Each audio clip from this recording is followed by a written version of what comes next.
Bonjour, Alexis Roger de la société DICA France. Je vais vous faire une petite présentation. Comment manipuler Arkham et passer au post-processeur Mac 3. Nous allons faire quelque chose d'assez simple, un carré ou un rectangle. Voilà. Le logiciel Arkham, nous allons l'ouvrir. Nous allons créer un nouveau modèle. Donc nous allons prendre 1000 par 1000, c'est un exemple. On va travailler sur une table qui est plus petite, qui va faire 1300 par 1200. Donc nous pouvons dire qu'on a une table de 1000 par 1000. Nous allons pouvoir choisir le point de départ, donc au centre, qui est assez pratique aussi, à gauche, au fond, à droite, devant à droite, devant à gauche. Par habitude, nous prenons devant à gauche. C'est une question d'habitude. Comment placer le matériel ou dégager le portique pour faciliter le chargement. Donc, l'outil de création de carré ou de rectangle. On va prendre un carré. 500 mm. Nous allons faire un petit rayon. Et nous allons centrer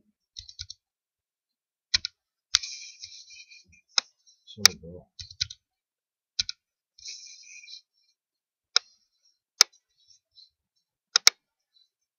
Nous aurions pu aussi mettre un angle.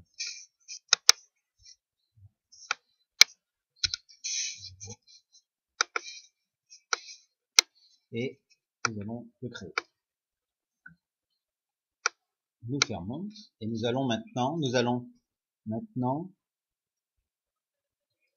créer le code par rapport à notre profondeur de coupe et à nos outils. Donc nous allons choisir un parcours 2D. Dans le parcours 2D, très important de savoir si on va découper l'extérieur ou l'intérieur, quelle partie nous allons garder. Donc profondeur de départ 0, profondeur finale moins 4. Nous allons faire juste un tracé sur une plaque de rainure sur une plaque de 15 mm. Donc, nous allons tracer 4 mm.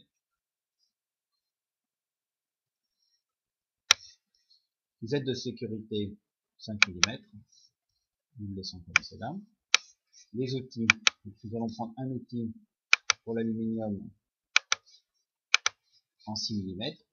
Nous l'éditons. Donc 6 mm. Profondeur 4. Nous allons régler la vitesse de rotation 24 000 tours. Et l'avance. On a des outils assez performants. 12 mm par seconde.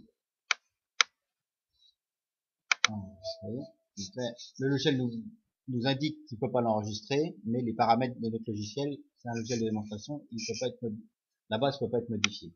Voilà pourquoi ce petit message. Nous avons plus qu'à vérifier notre matière, la matière, donc, sur une plaque de 15 mm.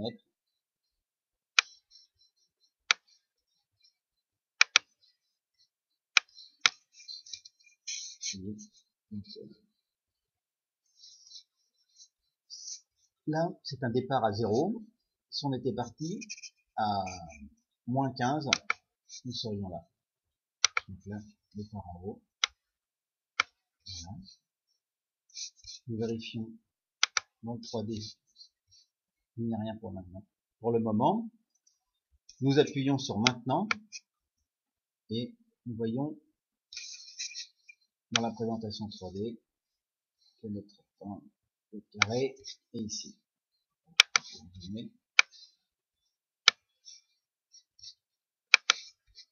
Nous allons pouvoir voir.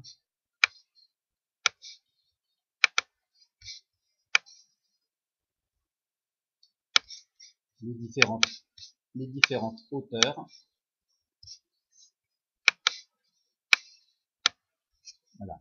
Donc le point 0 au-dessus de la matière, l'élévation de 5 mm, une redescente de 5 mm, puis une descente de 4 mm. Nous allons voir ça tout à l'heure dans le code sur le logiciel Mac 3. Nous fermons et nous allons enregistrer et exporter le code G qui vient d'être créé. Il ne nous reste plus qu'à choisir sur quel processeur nous allons travailler. Donc Mac 3.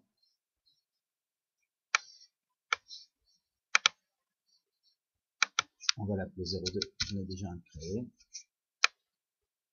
Enregistrer. Et nous ouvrons le logiciel Mac 3. Fichier, vous verrez, c'est vraiment très simple. Charger un programme, celui qui vient d'être créé, ouvrir. Vous voyez, notre carré est apparu dessus. Donc là, il y a le code, nous pouvons examiner. Vitesse de rotation 24 000 tours et le déplacement. Donc de 3 mm parce que notre carré avait des angles. Une montée de 5 mm, un Z de descente de -4. Donc, dans le Mac 3, le code, il n'y a pas besoin de lui dire, si on est monté de Z5, il va redescendre de Z -5 plus le -4 de phasage. C'est automatique. Nous lançons le dépôt. Un temps de 5 secondes, le temps que la broche se mette en route. Et nous pouvons voir le fraisage en temps réel. Donc le déplacement de x-3, le -4 en z, le déplacement du y.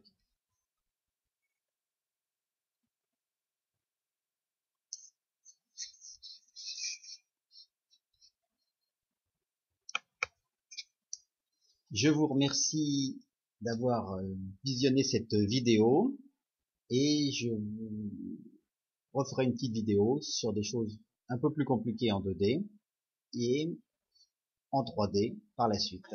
À très bientôt et à très bientôt.